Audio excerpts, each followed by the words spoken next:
আমরা আজকে সকাল সকাল এখানে হাজির হয়েছি, তার কারণ হচ্ছে আমাদের ফান মোটর রাইড ট্যুর রয়েছে। আমরা যাচ্ছি কলকাতা থেকে বোলপুর, সবাই জানি। রাইডের লিড হচ্ছে বান্টু। বান্টুর নাম শুনে কিন্তু ভেবো না, কিন্তু বড় লিডার। তো আমরা একটা গ্যাপ মেনটেন করবো। গ্যাপটা কতটা হবে? 70 মিটার থেকে 100 মিটার।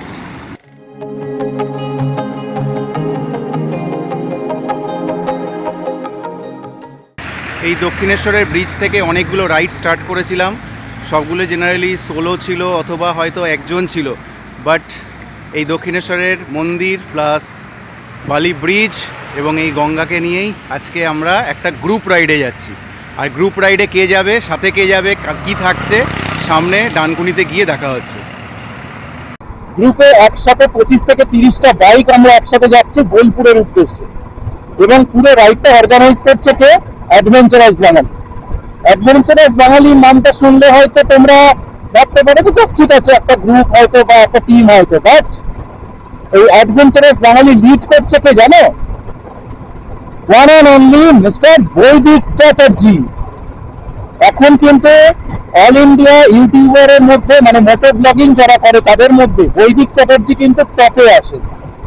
তো ওনারই টিম হলো অ্যাডভেঞ্চারাস বাঙালি। তো সেই অ্যাডভেঞ্চারাস বাঙালি থ্রু দিয়েই আমরা আজকে এই রাইডে যাচ্ছি বোলপুরের উদ্দেশ্যে, এবং প্রায় 25 থেকে 30 জন আমরা একসাথে যাচ্ছি।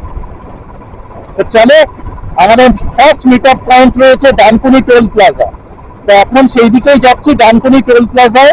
ওখানে গিয়ে পুরো টিম একসাথে মিট করছে। ডানকুনি টোল প্লাজাটা অ্যাকচুয়ালি হলো second meet up point. First meet up point ছিল রুবির ওখানটায়, বাট অবভিয়াসলি আমার বাড়ি থেকে ডানকুনিটাই যাওয়া ঠিকঠাক। তো second meet up point Dankuni toll প্লাজায় এখন আমরা যাচ্ছি। তো আমরা আজকে সকাল সকাল এখানে হাজির হয়েছি, তার কারণ হচ্ছে আমাদের ফান মোটর রাইড ট্যুর রয়েছে। আর এটা অর্গানাইজ করছে হচ্ছে অ্যাডভেঞ্চারাস বাঙালি। অ্যাডভেঞ্চারাস বাঙালির যে মেম্বাররা রয়েছে এখানে, যদিও তোমরা সবাই অ্যাডভেঞ্চারাস বাঙালি মেম্বার। আমরা যাচ্ছি কলকাতা থেকে বোলপুর, সবাই জানি। রাইডের 2-3টে রুলস রয়েছে, সেগুলো আমি একটুখানি জাস্ট শেয়ার করে দিই। প্রথম রাইডে যারা ছিল তারা জানে। 3টে রুলের কথা আমি প্রথমে বলবো। 3টে হচ্ছে, আমাদের আজকের লিড হচ্ছে বান্টু। ওকে সবাই বান্টু নামেই চেনে আর কি। বান্টুর নাম শুনে কিন্তু ভেবো না, কিন্তু বড় লিডার। তো বান্টু হচ্ছে লিডার। বান্টুকে আমরা কেউ ওভারটেক করবো না। যেখানে বান্টু 60 কিলোমিটার পার আওয়ারে চালাবে, আমরা তার পেছনে থাকবো। যেখানে বান্টু 90-তে চালাবে, তো আমরা তার পেছনে থাকার চেষ্টা করবো। তো কেউ আমরা ওভারটেক করবো না বান্টুকে। সেকেন্ড হচ্ছে, আমাদের প্রত্যেকের আলাদা আলাদা বাইক রয়েছে। তো প্রত্যেকের ব্রেকিং কেরম আমরা কেউ জানি না এখন অবধি। যারা নিজেদের বাইক চালায় তারা খালি জানে। তো আমরা একটা গ্যাপ মেনটেন করবো। গ্যাপটা কতটা হবে? 70 মিটার থেকে 100 মিটার। 300 মিটার বলেছিলাম, তারা 3 জন চলে গেছিলো দূরে। যদি সামনের লিডার এগিয়ে চলে গেছে, ও যেহেতু টিম লিড, ও এগিয়ে চলে গেছে, তার মানে এরকম নয় যে কোনো অসুবিধা হয়েছে আমরা দাঁড়াবো না, এগিয়ে চলে যাবো, এরকম নয়। কিছু অসুবিধাতে আমরা দাঁড়াবো হচ্ছে সৌরভ দেখে নেবে। যদি আমাদের অর্ধেক টিম এগিয়েও যায়, তো কোনো অসুবিধা নেই, ও থাকবে। সিগন্যালস মোটামুটি সবাই জানে। যে জিনিসগুলো বলে দেওয়া সেটা হচ্ছে, যখন কোনো সময় যদি কেউ সিগন্যাল দাও, মানে আমি বলে দিচ্ছি, তারপরে অনেকেই চেষ্টা করবে, যেরকম সৌভিক আছে, তোমরা যখনই সিগন্যাল দেবে মেক শিওর তোমরা তোমাদের ব্রেকিং হ্যান্ডটা তুলে সিগন্যাল দেবে না, প্লাস হ্যান্ডটা তুলে সিগন্যাল দেবে। মানে কাউকে স্লো করতে গেলে ডান হাতটা নয়, বা হাত। কাউকে লেফট দেখাতে গেলেও বা হাত, রাইট দেখাতে গেলেও বা হাত, সব কিছু বা হাতের কাছে। যাই হোক, সিগন্যাল মেনলি দেখাবে হচ্ছে বান্টু, যে লিড করবে, যে মিডে থাকবে। এই ক্ষেত্রে আমাদের মিডের যে প্লেয়ার আছে, সে আজকে এমার্জেন্সির জন্য নেই, তো বৈদিক চেষ্টা করবে। আর সেই জায়গাতে আমি একটু সতর্কতা আমি বলতে চাই, আমাদের সাথে আগে রাইড করেছো, তুমি জিনিসটা জানো। তো আজকে রাইড শুরু হলো বোলপুরের উদ্দেশ্যে। বৈদিকটা সাথেই রয়েছে, বৈদিকটার সাথেই আমরা শুরু করলাম আজকের অ্যাডভেঞ্চারাস বাঙালির সেকেন্ড রাইড, বাট আমার ফার্স্ট টাইম গ্রুপ রাইড। আমাদের এরপরে স্টপেজ হলো শক্তিগড়। তো শক্তিগড়ে গিয়ে আমাদের একসাথে মিট হবে আবার। ওখানে ব্রেকফাস্ট হবে, ব্রেকফাস্ট করে আবার আমরা সামনের দিকে এগিয়ে যাবো।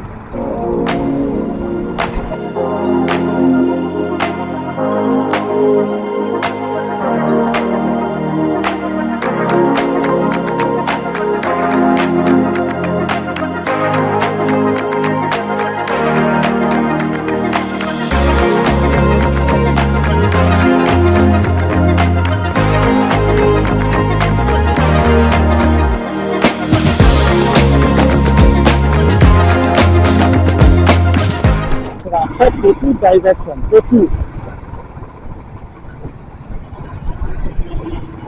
তো যেটা বলেছিলাম যে বৈদিকদা আমাদের সাথে রয়েছে, এই সেই বহু আকাঙ্ক্ষিত বৈদিকদা, এবং তার সাথে বণিকদি। একটা স্বপ্ন ছিল, সেটা হলো, এবার আস্তে আস্তে আরো স্বপ্ন আরো বড় রাখো, আরো ভালো। একদম একদম একদম ঠিক আছে, থ্যাংক ইউ। তো আমাদের সবার ব্রেকফাস্ট লুচি আর তরকারি। কোনো বৃষ্টির সম্ভাবনা নেই। তো শক্তিগড় থেকে ব্রেকফাস্ট করে আমরা বেরোলাম।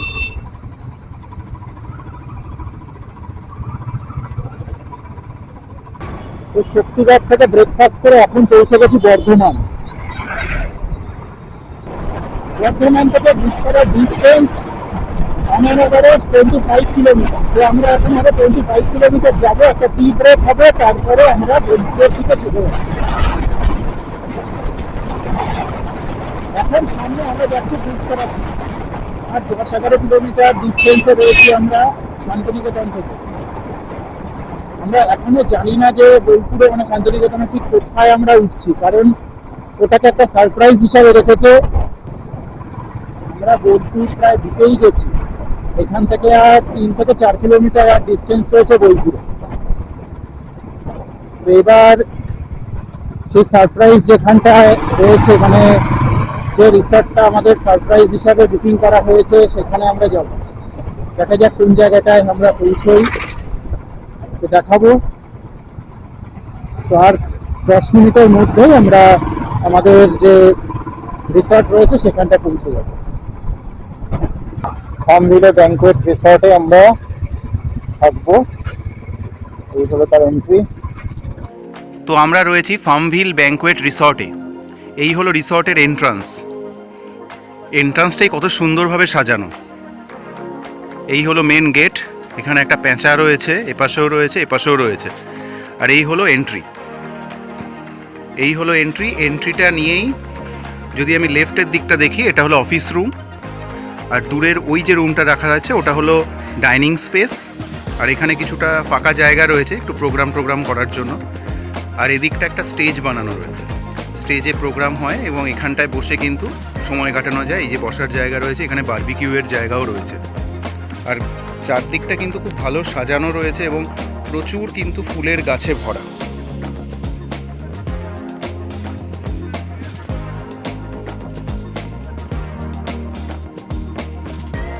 এরকম করে কিন্তু দু সাইডে লনটা পুরোটাই কিন্তু ফুলের গাছে পুরো ভরা রয়েছে। আর স্ট্রেট যদি যাই তাহলে ওটা রয়েছে হলো পুকুরটা। এই হলো এন্ট্রি। সবাই বাইক আমরা এখানটা রেখেছিলাম, এই যে এন্ট্রান্সটা ছিল, ওই যে এন্ট্রান্সটা, ওই এন্ট্রান্স থেকে আমরা সবাই বাইকটা এখানটা রেখেছি। আর কিছু বাইক পেছনেও রয়েছে। আর এই হলো পুরো রিসর্টের এরিয়াটা। বিশেষ করে এইখানটায় কিছু সবজি চাষ হয়েছে।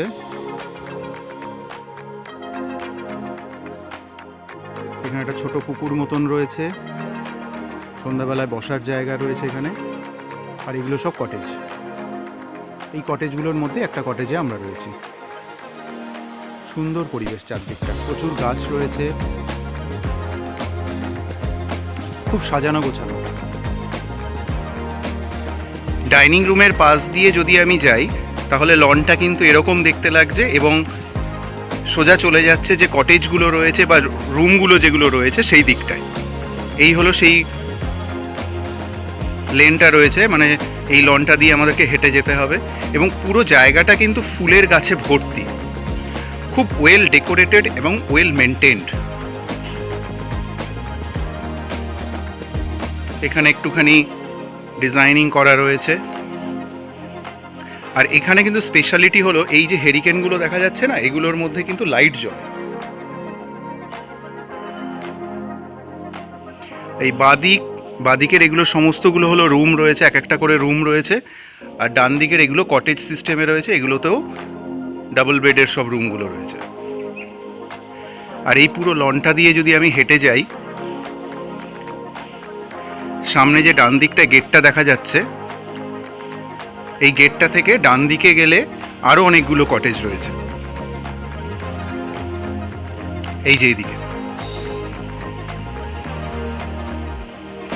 এই কটেজগুলোর মধ্যে ওই একদম কর্নারের যে রুমটা রয়েছে 112 নম্বর রুমেই রয়েছি আমি। এখানে একটা পেঁচার জায়গা বানানো হয়েছে, গাছের গুড়ি কেটে একটা কনসেপ্ট বানানো হয়েছে, সুন্দর আর্ট। আর পুরো কিন্তু চারদিকে কিন্তু ফুলের গাছে ভর্তি।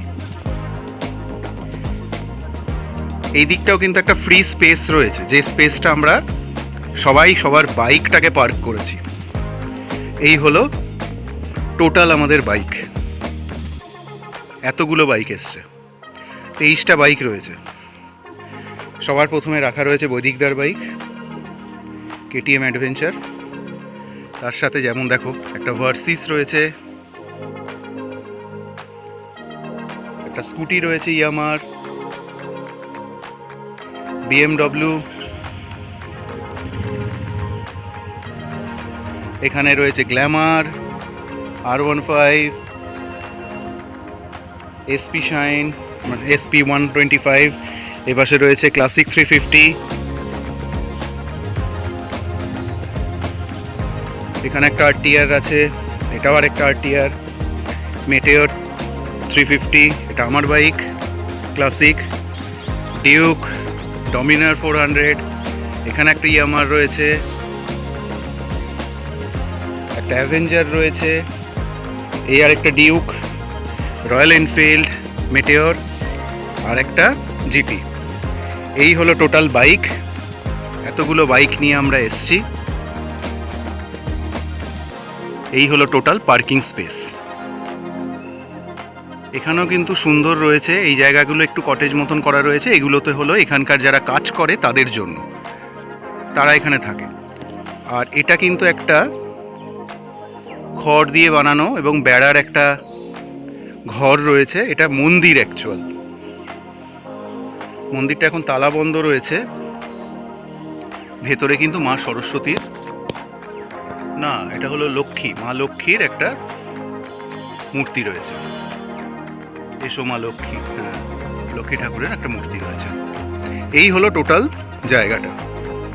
তো ওদিকে একটা যেমন এন্ট্রান্স দেখিয়েছিলাম, এটাও আর একটা রয়েছে। এখান থেকেও এন্ট্রান্স, মানে অ্যাকচুয়ালি বাইক বা গাড়ি নিয়ে কিন্তু ঢোকার জন্য এটা হলো ব্যাক সাইড, এদিক দিয়েই ঢোকা যায় যাতে পার্কিংটা ঠিকঠাক করা যায়। আর যারা এমনি জাস্ট হেঁটে ঢুকবে তাদের জন্য এন্ট্রান্সটা আমি আগেই দেখিয়েছি। এই হলো টোটাল সিচুয়েশন। ফার্মভিলের সব এক একটা মানে রুমগুলো এক এক রকম নামের রয়েছে, যেমন এটা ঘরে বাইরে।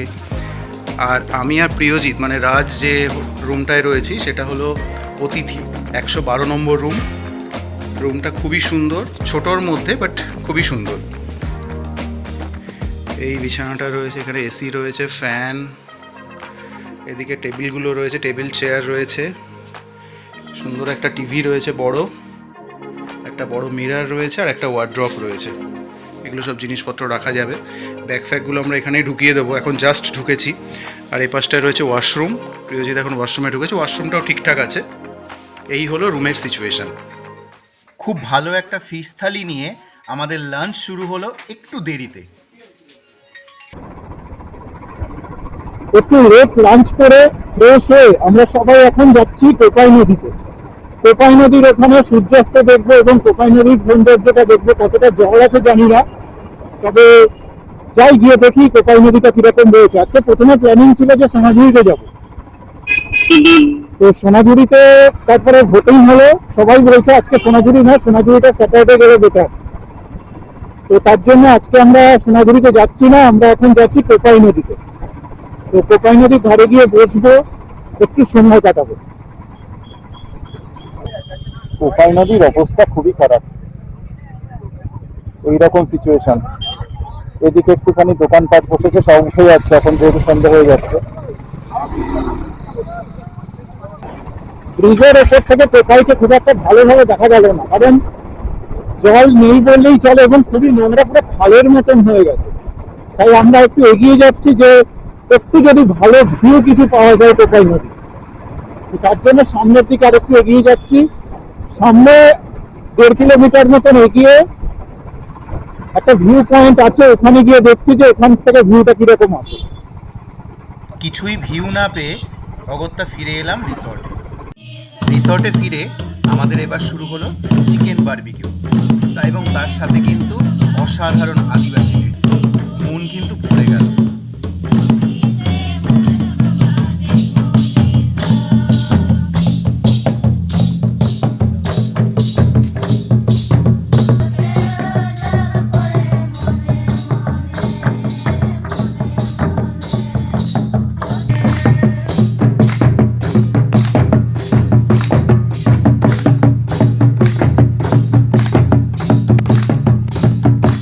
এই আদিবাসী নৃত্য দেখতে দেখতে কখন যে অনেকটা রাত হয়ে গেছে বুঝতেই পারিনি। তো একটু রাত করেই ডিনার শেষ করে তাড়াতাড়ি শুয়ে পড়লাম, কারণ পরের দিন সকালবেলা উঠতে হবে পুরো শান্তিনিকেতনটা ঘুরে দেখার জন্য। তো অবশ্যই সাথে থাকো এবং নেক্সট এপিসোডটা দেখো, কারণ ওখানে কিন্তু পুরো শান্তিনিকেতনের এরিয়াটা আমরা পুরো এক্সপ্লোর করব।